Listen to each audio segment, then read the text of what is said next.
좁아진 길만 넓히는 게 아니라 정말 머리가 맑아지는 호흡을 되찾는 게 코골이 수면무호흡증 치료의 정답이 될 수 있을 거라고 생각을 해요.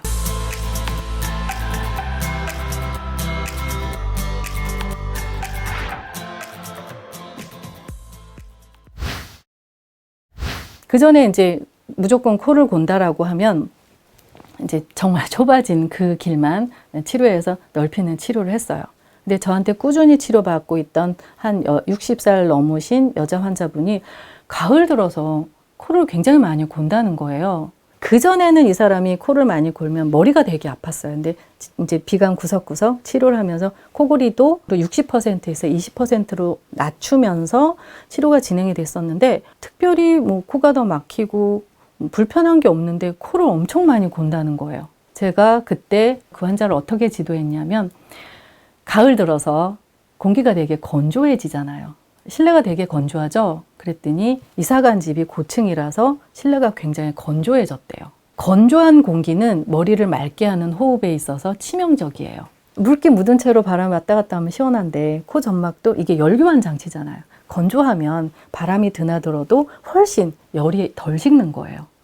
그래서 습도가 충분한 공기가 호흡기 점막에 굉장히 좋고 머리가 맑아지는 데 되게 중요하거든요. 그래서 가습기를 사용하세요. 치료만 한 게 아니라 건조한 공기도 코를 골게 하는 중요한 원인이 되니까 가습기를 사용하세요. 그랬더니 이분이 가습기를 사용하면서 다시 60% 코골이가 나타나던 게 20% 정도로 줄어들게 된 거죠. 근데 술을 먹으면 일단 비점막이 충혈되고 부어서 호흡의 통로가 좁아지게 하는 역할도 있는데, 술을 먹지 않아도 피곤하면 엄청 많이 코를 고는 게 훨씬 더 머리를 맑게 하려는 노력이 코골이로 나타나는 부분도 있다는 것을 정확하게 포함시켜야 될 것 같아요.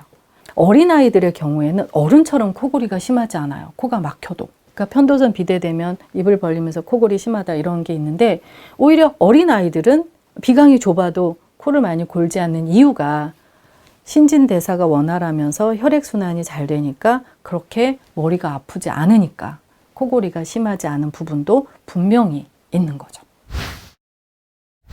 어린아이들은 코 많이 안 골잖아요. 근데 어린아이들은 비염 축농증이 있어도 눈이 피곤하다고 하는 경우가 별로 없어요. 신진대사가 원활하니까. 비염 축농증 심해도 코가 막힐 때마다 두통으로 나타나는 어른들은 있는데, 코가 막힐 때마다 머리가 너무 아파요. 이런 아이들은, 어린아이들은 많지 않아요. 다 코가 해야 되는 역할을 신진대사로 하고 있는 거라고 생각이 돼요.